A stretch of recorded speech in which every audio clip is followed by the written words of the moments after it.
आजच्या या प्रचार सभेला उपस्थित आताच ज्यांचा आपण मनोगत या ठिकाणी आपण ऐकलात ते आपल्या सर्वांचे नेते आदरणीय राजशेखरजी विठोरे साहेब, खरेदी विक्री संघाचे चेअरमन माझे स्नेहमित्र भरत भाऊ चांबले साहेब, या गावचे प्रथम नागरिक, एक विजन असणारा सरपंच म्हणून ज्यांची या तालुक्यामध्ये ओळख आहे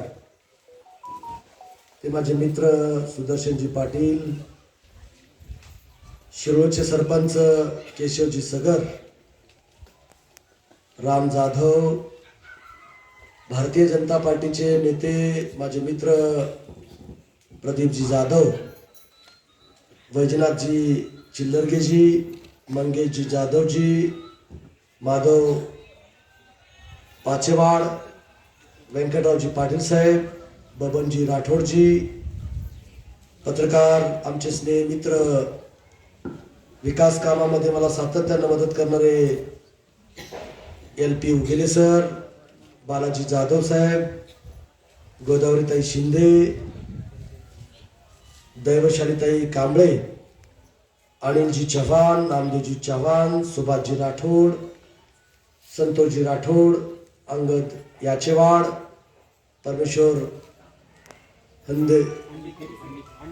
हंदीकेरेजी, तानाजी राठोड, सुनीलजी जाधव, बाळू चव्हाण, मनोहर राठोड, विकास राठोड, सुनील चव्हाण, सुभाष भुताळे, सतीश जाधव, विजयकुमार जाधव, बबनजी शिंदे, संतोषजी चव्हाण, राजकुमारजी ताटवाडे, बालाजी शिंदे, आकाश नरवाड, अर्जुन माने आणि उपस्थित सर्व निडेबन गटातील, तोंडशीर गावातील, परिसरातील सर्व नागरिक, माता भगिनी, बंधूंनो, पत्रकार बांधवांनो, जिल्हा परिषद आणि पंचायत समिती निवडणूक 2026 च्या अनुषंगाने आपण राष्ट्रवादी काँग्रेस पार्टी आणि भारतीय जनता पार्टी युतीचे उमेदवार म्हणून आपण डॉक्टर दीपकजी सोमवंशी आणि या शिरोळ पंचायत समिती गणाच्या माझ्या भगिनी सुनीताताई प्रकाश राठोड आणि निडेबन पंचायत समिती गणाचे मनोजी चिखले यांना, या तिघांनाही राष्ट्रवादी काँग्रेस आणि भारतीय जनता पार्टीचे उमेदवारी मिळाल्याबद्दल सर्वप्रथम मी त्यांचं तिघांचंही मनापासून या ठिकाणी अभिनंदन करतो आणि तुम्हा सर्वांना नम्र आव्हान करतो की या तिघांना पण डॉक्टर दीपक सोमवंशीजीला आणि सुनीताताई प्रकाश राठोड येणाऱ्या 5 तारखेला घड्याळाच्या चिन्हासमोर बटन दाबून प्रचंड मताने आपण विजयी करावं असं सुद्धा नम्र आव्हान या ठिकाणी करतो. खरं तर उगेले साहेब, सकाळी 8 वाजल्यापासून माझा दौरा सुरू आहे. जवळजवळ 12 गावामध्ये मी त्या ठिकाणी जाऊन आलोय. आणखीन 6 गावं या ठिकाणी मला करायचे. इथून शेलनाळा जायचंय, शेलनाळावर बामणीला जायचंय, बामणीहून माळेवाडीला जायचंय, माळेवाडीहून मला वाटते मादलापूरला जायचंय, मादलापूरहून पुन्हा निडेबनला मोठी सभा त्या ठिकाणी आहे. म्हणून अधिकचा वेळ आपला या ठिकाणी मी घेणार नाही. तुम्हा सर्वांना माहिती आहे, माझे स्नेहमित्र सुदर्शन पाटीलजींनी आणि प्रदीप जाधवजींनी आपल्या प्रास्ताविकामध्ये या 6 वर्षाच्या कार्यकाळामध्ये तुम्ही जी मला आशीर्वाद दिले, तुम्ही जी मला प्रेम दिलं आणि त्या प्रेमाच्या, त्या आशीर्वादाच्या जीवावर या भागाचा आमदार मला होता आलं. राज्यमंत्री पदाची संधी मिळाली, कॅबिनेट मंत्री पदाची संधी मिळाली. परत 2024ला मराठवाड्यामध्ये सगळ्यात मोठ्या मताधिक्यानं निवडून आणण्याचं काम तुम्ही बहादर जनतेने मला या ठिकाणी केलेलं आहे. आणि म्हणून जे नवं ते उदगीरला हवं या ब्रीदवाक्यातून या मतदारसंघामध्ये मला या ठिकाणी काम करता. आता निटोरे साहेब थोडक्यामध्ये सारांश या ठिकाणी सांगितले. आणखीन पाटील साहेब मला खूप बोलता येईल, पण पुढे सभा असल्यामुळं तुम्ही बघत असाल उगेले साहेब की लातूरला जायला 2-2, 3-3 तास लागत होते.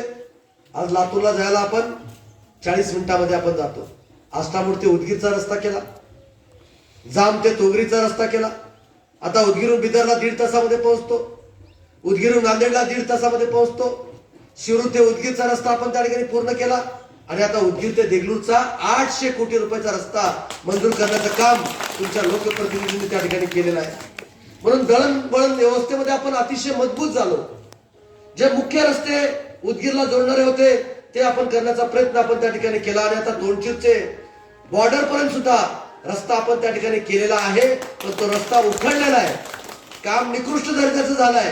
आता एकदा ब्रिजचं काम झालं की त्याला सुद्धा मोठा निधी देऊन अतिशय सिमेंट कॉन्क्रीटचा रस्ता करून देण्याचं काम सुदर्शन भाऊ मी त्या ठिकाणी करून देईन. हाही शब्द या सभेच्या निमित्ताने तुम्हाला या ठिकाणी देतो. पिण्याच्या पाण्याच्या संदर्भामध्ये माझी माय माऊली किंवा तांड्यावरची माझी भगिनी आज या हापशावरती विहिरीवरती जाऊन डोक्यावरती हंडा आणून पिण्याच्या पाण्याचा प्रश्न त्या ठिकाणी सोडवत होती. आणि म्हणून तोच धागा पकडून मी आमदार झाल्यानंतर या देशाचे महान पंतप्रधान नरेंद्र मोदी साहेबांनी जी जलजीवन मिशन जी योजना आणली होती त्या योजनेचा लाभ आपल्या मतदारसंघामध्ये हजारो कोटी रुपये आणून ती योजना पूर्ण करण्याचं काम आपण त्या ठिकाणी करतोय. प्रत्येक व्यक्तीला 55 लिटर प्रमाणे शुद्ध पाणी दिलं पाहिजे, त्याच्या आरोग्याचा प्रश्न मिटवला पाहिजे म्हणून आपण पाणी देण्याचा निर्णय आपण त्या ठिकाणी घेतलेला आहे. आणि म्हणून जलजीवन मिशनच्या अंतर्गत सर्व गावांना आपण पिण्याच्या पाण्याचा प्रश्न आपण सोडवलाय. त्याबरोबरच जर समजा या गावामध्ये कुठला सोर्स आहे, विहिरी आणि तळ्याचा सोर्स आहे. जर दुष्काळ पडला, पाऊस जर नाही पडला, ते जर पाणी आटलं तर करायचं काय? एवढी मोठी योजना आणून एवढे मोठे कोट्यवधी रुपयाचा निधी आणून पुढे करायचं काय? आणि म्हणून ते सुद्धा पुढचं भविष्य बघून सुद्धा मी वॉटर ग्रीड योजना लातूर जिल्ह्यामध्ये कुण्याही मतदारसंघामध्ये नाही, ती योजना माझ्या मतदारसंघामध्ये 600 कोटी रुपये त्याला निधी मंजूर करून आणून नांदेड जिल्ह्यातून बारूड धरणातून पाणी माझ्या मतदारसंघामध्ये त्या ठिकाणी आणलं आणि फक्त वार फिरवायचा आणि तोंडशीरमध्ये पाणी त्या ठिकाणी घ्यायचं. पुढच्या 50 ते 75 वर्षाचा विचार करून आपण वॉटर ग्रीडची योजना आपण त्या ठिकाणी आणली. मित्रांनो, रस्ते नीट केले, पिण्याचे पाणी आपण सोर्स आपण त्या ठिकाणी निर्माण करतोय. आता आरोग्याच्या संदर्भामध्ये 200 बेडेड हॉस्पिटल आपण त्या ठिकाणी उभा केलं, ग्रामीण रुग्णालय आपण त्या ठिकाणी उभा केलं, प्राथमिक आरोग्य केंद्र उभा करण्याचं आपण त्या ठिकाणी काम केलेलं आहे. अशा अनेक गोष्टी आरोग्याच्या बाबतीमध्ये सुद्धा करण्याचं काम आपण त्या ठिकाणी केलेलं आहे. म्हणून डॉक्टर साहेब तुम्ही खूप भाग्यवान आहात आणि तुमच्या बाबतीमध्ये तर जनताच मला या ठिकाणी सांगते की ही उमेदवारी त्यांना का मिळाली. सावकार, या परिसरातील या मतदारसंघातील जे लोकप्रतिनिधी होते, जे सगळे प्रतिष्ठित सर्व नागरिक, सर्व पक्षाचे पदाधिकाऱ्यांनी येऊन मला सांगितलं की भाऊ आम्हाला उमेदवार डॉक्टर दीपक सोमवंशी पाहिजे आणि म्हणून प्रदीपजी हे उमेदवारी त्याला त्या ठिकाणी दिलेली आहे. जनतेतून उमेदवारी त्या ठिकाणी आलेली आहे. आणि प्रकाशजीच्या बाबतीमध्ये तर तुम्हाला सर्वांना माहित आहे, गेल्या 25-30 वर्षापासून लहान वयामधून ते सामाजिक जीवन जगण्याचं काम, समाज कार्य करण्याचं काम त्यांच्या माध्यमातून त्या ठिकाणी होतंय. आणि म्हणून सांगण्याचं तात्पर्य एवढंच आहे उगेले साहेब, सर्व जाती धर्माच्या लोकांना सोशल इंजिनिअरिंग करून या माझ्या विधानसभा मतदारसंघामध्ये मी प्रतिनिधित्व देण्याचं काम मी त्या ठिकाणी केलंय. आज माझ्या बंजारा समाज या ठिकाणी मोठा आहे आणि म्हणून त्यांना सुद्धा संधी दिली पाहिजे, माझ्या रेड्डी समाजाला संधी दिली पाहिजे, माझ्या मराठा समाजाला संधी दिली पाहिजे, माझ्या वीरशैव लिंगायत समाजाला संधी दिली पाहिजे. अशा अनेक सर्व समाज बांधवाला सोबत घेऊन माझ्या मुस्लिम समाजाला सुद्धा संधी दिली पाहिजे. अशा भावनेतून आपण सगळ्या समाजाला संधी देण्याचं काम मी त्या ठिकाणी केलेलं आहे. आणि मग सिंचनाच्या बाबतीमध्ये आता आपण इथं मोठा प्रकल्प करण्याचा निर्णय आपण त्या ठिकाणी घेतला. मला वाटतं कामही चालू त्या ठिकाणी आहे. अनेक छोटे छोटे तलाव आपण निर्माण करतोय. आपण जळकोट तालुक्यामध्ये तिरू नदीवरती जसं स्वर्गीय विलासराव देशमुख साहेबांनी त्यांच्या मांजरा नदीवरती बॅरेजेस केले, त्याच धर्तीवरती आपण आपल्या उदगीर आणि जळकोटच्या तिरू नदीवर सुद्धा बॅरेजेस निर्माण करून तिथल्या शेतकऱ्याच्या जीवनामध्ये आर्थिक क्रांती घडवण्याचं काम आपल्या माध्यमातून आपण त्या ठिकाणी केलेलं आहे. आज ऊर्जेच्या बाबतीमध्ये मी आता ऐकत होतो डॉक्टर सोमवंशी साहेबांचं भाषण. त्यांनी पहिल्यांदाच कुणीतरी कोणता तरी एक राजकीय पक्ष त्यांनी त्या ठिकाणी निवडलेला आहे. त्यांची मिसेस असेल, ते असेल, सोमवंशी घराणा असेल, सातत्यानं गोरगरीब लोकांची सेवा करण्याकरता त्यांनी आरोग्याचं मंदिर त्या ठिकाणी त्यांनी त्या ठिकाणी उभा केलेलं होतं. आज पहिल्यांदा मी भाषण ऐकलं. त्यांनी काय सांगितलं, मला सौर ऊर्जेचे प्रकल्प उभा करायचे, मला आरोग्याच्या चांगल्या सुविधा तुम्हाला द्यायचे, पिण्याचं पाणी तुम्हाला चांगलं व्यवस्थित करून द्यायचं, तुम्हाला दळणवळण व्यवस्था माझ्या मतदारसंघापुरतं तुम्हाला मजबूत करून त्या ठिकाणी द्यायचे, असं मला त्या ठिकाणी सांगितलं. आणि डॉक्टर साहेब काळजी करू नका, या मतदारसंघामध्ये मी शेतकऱ्याला शब्द दिला होता, मी परत जर मला तुम्ही दुसऱ्यांदा जर तुम्ही आमदार जर केलात तर माझ्या मतदारसंघामध्ये मी 6 महिन्याच्या आत शेतकऱ्याला दिवसा वीज दिल्याशिवाय राहणार नाही, हा शब्द दिला होता आणि मी तो पाळला. आणि आज दिवसा शेतकऱ्याला वीज त्या ठिकाणी मिळते. अनेक सौर ऊर्जेचे प्रकल्प माझ्या मतदारसंघामध्ये निर्माण करण्याचं काम मी त्या ठिकाणी केलेलं आहे. सर्व जाती धर्माच्या लोकांना सोबत घेऊन या मतदारसंघाचा विकास मी त्या ठिकाणी करतोय. तुम्ही बघत असाल आज सेल्ला रोडलाच, आता मी सेल्लाला जातोय, माझ्या मराठा बांधवांनी मला सांगितलं की भाऊ आमच्या मुला आणि मुली करता आम्हाला वसतिगृह उभा करायचे, आमच्या मुला आणि मुली करता आम्हाला एमपीएससी आणि यूपीएससी क्लासेस करता आम्हाला एक मोठं मराठा भवन पाहिजे. आणि म्हणून मराठा सेवा संघाच्या कार्यकर्त्यांनी स्वतःचे पैसे जमा करून त्याच्यामध्ये मी पैसे घालून जागा विकत घेतली आणि 15 कोटी रुपयाचं मराठा भवन सेल्ला रोडला त्या ठिकाणी उभा करतो. उघड्या डोळ्याने त्या ठिकाणी जाऊन बघा, तुम्ही जर केला असेल तर माझ्या पाठीमागे खंबीरत्या उभा राहण्याचं काम, माझ्या उमेदवाराच्या पाठीमागे उभा राहण्याचं काम तुम्ही त्या ठिकाणी केलं पाहिजे. वीरशैव लिंगायत भवन तुम्ही बिदर रोडला जावा, जिल्ह्यामध्ये कुठेही वीरशैव लिंगायत भवन नाही, तेवढं चांगलं वीरशैव लिंगायत भवन 10 कोटीचं रुपयाचं मी बिदर रोडला त्या ठिकाणी उभा केलं. माझ्या बंजारा समाजाने मला सांगितलं की भाऊ हरित क्रांतीचे जनक वसंतराव नाईकांचा पूर्णकर्ती पुतळा माझ्या उदगीर शहरामध्ये त्या ठिकाणी बसला पाहिजे. माझ्या बंजारा समाजा बांधवांनी आंदोलन केलं, चौकामध्ये त्या ठिकाणी पुतळा बसला पाहिजे अशी भावना त्या ठिकाणी व्यक्त केली आणि निटोरे सावकारे त्याला त्या ठिकाणी साथ दिली. आणि आज गेल्या 1 जुलैला गेल्या वर्षी मी वसंतराव नाईक साहेबांचा पूर्णाकृती पुतळा बसवण्याचं सुद्धा काम त्या ठिकाणी केलेलं आहे. आज जागा मिळत नाही म्हणून शेवालाल भवन उभा करण्याचं माझं थांबलेलं आहे, पण जागा मिळाल्या मी एक अतिशय भव्य दिव्य असं 20 ते 25 कोटी रुपये खर्च करून शेवालाल भवन सुद्धा उभा करण्याचं काम भविष्य काळामध्ये मी त्या ठिकाणी करेन. माझ्या मुस्लिम बांधवाला शादीखाना मी उभा करून दिलाय, माझ्या बौद्ध समाजाला मी बौद्ध विहार उभा करून दिले. माझ्या मातंग समाजाच्या बांधवाची इच्छा होती की जसं बौद्ध विहार झालंय, जसं डॉक्टर बाबासाहेब आंबेडकरचा पुतळा झालाय, त्याच धर्तीवरती अण्णा भाऊंचा सुद्धा पुतळा झाला पाहिजे अशी भावना व्यक्त केल्या 15 फुटाचा चबुतरा आणि 15 फुटाचा पुतळा उभा करण्याचा निर्णय नांदेड रोडला मी त्या ठिकाणी घेतलाय. पुतळ्याचं काम त्या ठिकाणी चालू झालंय. अण्णा भाऊ साठेंचं स्मारक 22 कोटी रुपयाचं सरकारी जागा उपलब्ध करून देऊन, कोट्यावधी रुपयाची जागा उपलब्ध करून देऊन नांदेड रोडला कुणीही माझ्या मातंग समाजातल्या बांधवाने त्या ठिकाणी जाऊन बघा, अण्णा भाऊ साठेंचं स्मारक बुद्ध विहारापेक्षा मोठं त्या ठिकाणी होतंय. मला सर्व जातीच्या धर्माच्या लोकांना सोबत घेऊन या मतदारसंघाचा मला न्याय त्या ठिकाणी द्यायचा आहे. आपण हावगे स्वामी मठाला पैसे दिले, आपण शंकरलिंग मठाला पैसे दिले, आपण चौकी मठाला पैसे दिले, आपण सिद्धरामेश्वरला त्या ठिकाणी पैसे दिले, आपण किल्ल्याला आपल्या ज्या उदयगिरी बाबाच्या नावानं आपण हे उदगीर शहर ओळखलं जातं त्या उदयगिरी बाबाच्या किल्ल्याला सुद्धा 22 कोटी रुपये देण्याचा निर्णय आपण त्या ठिकाणी घेतला. अशा अनेक गोष्टी मला या ठिकाणी करता आले. आणि म्हणून जे काही जिल्हा निर्मिती करता जे इन्फ्रास्ट्रक्चर लागतं ते सर्व इन्फ्रास्ट्रक्चर उभा करण्याचं काम आपल्या शहरामध्ये उदगीर शहरामध्ये त्या ठिकाणी केलेलं आहे. म्हणूनच प्रदीप भाऊ आपली युती घट्ट आहे. सर्वांना समजून सांगा, आपण 5-5 जागा लढण्याचा निर्णय त्या ठिकाणी घेतला. तुमच्या ज्या 5 जागा होत्या त्या 5 जागा मजबूत तुम्हाला त्या ठिकाणी दिलेल्या आहेत. जळकोटमध्ये 1 आणि उदगीरमध्ये 4. आम्ही इथं 3 लढवतोय आणि जळकोटमध्ये 2 त्या ठिकाणी लढवतोय. माळी परकी जागा आमची होती, आम्ही तुम्हाला दिली, त्या बदल्यामध्ये निर्मलची जागा आम्हाला मिळाली. वाढवण्याची जागा आमची होती, आम्ही तुम्हाला दिली, त्या बदल्यात हेरची जागा आम्हाला त्या ठिकाणी मिळाली. डोंगरीची जागा राष्ट्रवादीची होती, बरोबर आहे. या 3 जागा आमच्या, 5 जागा आमच्या, 5 जागा तुमच्या. म्हणून भारतीय जनता पार्टीतल्या सर्व पदाधिकाऱ्यांना मला विनंती करायची आहे, आपली महायुती मजबूत आहे. आपण लोकसभेला लढलो एकत्र, यश आलं. माझ्या मतदारसंघात यश आलं. विधानसभेला आपण एकत्रित लढलो, 95,000चं लीड मिळालं. आता नगरपालिकेला एकत्रित लढलो, 40 पैकी 33 नगरसेवक आणि एक नगराध्यक्ष 10,000च्या फरकाने त्या ठिकाणी लढलो. आणि आता सुद्धा आपण मजबूतीनं जर एकत्रित लढलो आणि लढत आहोत 10च्या 10 महायुतीच्या जागा निवडून आणल्याशिवाय राहणार नाही आणि मी निवडून आणल्याशिवाय राहणार नाही. हाही शब्द तुमच्या जीवावरती या ठिकाणी मी तुम्हाला देतो. मी थोडेसे मतभेद असतील.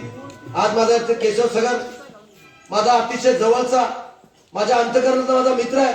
त्याला उमेदवारी मला द्यायची होती. गेल्या 6 महिन्यापासून केशव सगरजीला मी सांगत होतो तुला उमेदवारी त्या ठिकाणी द्यायचंय. आरक्षण पडलं. प्रकाशजी सुद्धा इच्छा होती. आमचे मुस्लिम सावकारची इच्छा होती. अनेक लोकांची इच्छा त्या ठिकाणच्या होत्या. पण राजयोग सुद्धा केशवजी यावं लागतं. राजयोग असल्याशिवाय काय होत नाही तुम्हाला सांगतो. मला 1995 ला आमदार व्हायचं होतं. 95 गेलं, 99 गेलं, 2004 गेलं, 9 गेलं, 14 ला मी पडलो, 19 ला आमदार झालो. आणि 24 ला माझं काम बघून महाराष्ट्रात नंबर 1 ला मताधिक्य देऊन मला लोकांनी निवडून दिलं. मला काळजी करू नका, वय अजून तुम्हाला भरपूर आहे. त्याच्यामुळं भविष्यात तुम्हाला संधी देतो. सावकारांसमोर सांगतो, हे डॉक्टर दीपक सोमवंशी आणि माझी भगिनी सुनीता प्रकाश राठोड यांना प्रदीपजी प्रचंड बहुमताने तुम्ही निवडून आणा. तुम्हाला पुढची जिम्मेदारी तुम्हाला काय करायचं ते माझ्यावर सोडून द्या. तुम्हाला सांगतो, माझ्यावर सोडून द्या तुम्ही. आणि भारतीय जनता पार्टीच्या सर्व पदाधिकाऱ्यांना तुम्ही माझा मेसेज द्या की भाऊ तुमच्या पाठीमागे खंबीर येतात त्या ठिकाणी तुम्हाला थांबणार आहे. तुमच्या मूलभूत गरजा, तुम्हाला आमदार फंड असेल, तुम्हाला मूलभूतचे कामं असतील, तुम्हाला तांडा वस्तीचे कामं असतील, तुम्हाला दलित वस्तीचे कामं असतील, तुम्हाला जनसुविधेचे कामं असतील, अशा अनेक योजनेमधून तुम्हाला कामं उपलब्ध करून देऊन तुम्हाला ताकद देण्याचं काम भविष्य काळामध्ये त्या ठिकाणी करेन. हाही विश्वास या कार्यक्रमाच्या निमित्ताने या ठिकाणी तुम्हाला देतो. मी तुम्हाला सगळ्याला एक विनंती करायची आहे. आज तारीख आहे राम किती 25. 5 तारखेला मतदान आहे. म्हणजे राहिले किती दिवस? 10 दिवस. पायाला भिंगरी बांधून तुम्ही फिरा. नाहीतर आपण निवडून आलोय, लोक आपल्याला निवडून देणार आहेत, गाफील राहू नका. मला तर तुम्ही निवडून देणार होतात का नाही? मी गाफील राहिलो का? नाही राहिलो. महाराष्ट्रात इतिहास निर्माण तुम्ही त्या ठिकाणी केला. तसा लातूर जिल्ह्यामध्ये सगळ्यात जास्त मताधिक्याने जर कोण निवडून येणार असतील तर ते डॉक्टर दीपक सोमवंशी साहेब निवडून येतील. याच्यासाठी तुम्ही त्या ठिकाणी प्रयत्न करा. उदगीर तालुक्यामध्ये सगळ्यात जास्त मताने जर कोण निवडून येत असतील तर ती माझी सुनीताताई प्रकाश राठोड निवडून येतील. याच्यासाठी तुम्ही त्या ठिकाणी प्रयत्न करा. आणि म्हणून तुम्ही नक्कीच माझे सर्व सरपंच या ठिकाणी चांगल्या पद्धतीचे काम करतील. सर्वांना सोबत त्या ठिकाणी घेतील. प्रत्येकाच्या घराघरात जावा. तुमचे शक्ती प्रमुख काढा, तुमचे पन्ना प्रमुख काढा, तुमचे बूथ प्रमुख त्या ठिकाणी काढा. त्यांची बैठका त्या ठिकाणी घ्या. त्यांना कामाला त्या ठिकाणी लावा आणि त्यांना शब्द द्या की संजय बनसोडे इथं आले होते, संजय बनसोडे असं सांगितलंय आणि त्यांच्या सुद्धा बैठकीला मला जर बोलवता आलं तर मला त्या ठिकाणी बोला. त्याला सुद्धा समजून सांगण्याचं काम मी त्या ठिकाणी करेन. पण तुम्ही खरंच भाग्यवान आहात की तुम्हाला अतिशय विद्वान, अतिशय वेल क्वालिफाईड, अतिशय आरोग्य दूत तुम्हाला इथं डॉक्टर दीपक सोमवंशी म्हणून उमेदवार त्या ठिकाणी मिळाले आहेत. त्यांनी निवडून तर येणारच आहेत, पण मोठ्या मताधिक्याने जर तुम्ही निवडून तर त्यांना आणलात तर जिल्हा परिषद मध्ये सुद्धा मोठी संधी मिळण्याची शक्यता नाकारता येत नाही. तुम्हाला मित्रांनो सांगतो. म्हणून अशी संधी सुदर्शन भाऊ म्हणजे घालवू नका. आणि प्रकाश भाऊ तुम्ही सुद्धा आपल्या समाजामध्ये सगळ्याला भेटा. तुम्ही जे जे कोणी इच्छुक असतील त्याला त्या ठिकाणी तुम्ही भेटा. पवन चव्हाणला मी समजावून सांगितलं. पवन चव्हाण सांगितलं म्हणजे उद्यापासून मी प्रचाराला त्या ठिकाणी येतो. मुस्लिम सावकारला मी त्या ठिकाणी बोललोय, त्या ठिकाणी येतो. माझा केशव त्या ठिकाणी आलाय. सगळ्याला एक मोठ त्या ठिकाणी बांधा आणि आपल्या मतदारसंघामध्ये फिरण्याचं काम आपण त्या ठिकाणी करा. आणि उगेले साहेब आपण खूप विद्वान आहात. इथं वाल्मिकी ऋषीचं सभागृह आपण मातंग समाजासाठी त्या अशी मागणी माझ्या सुदर्शन पाटील साहेबांनी या ठिकाणी केली आहे. किती पैसे लागतात?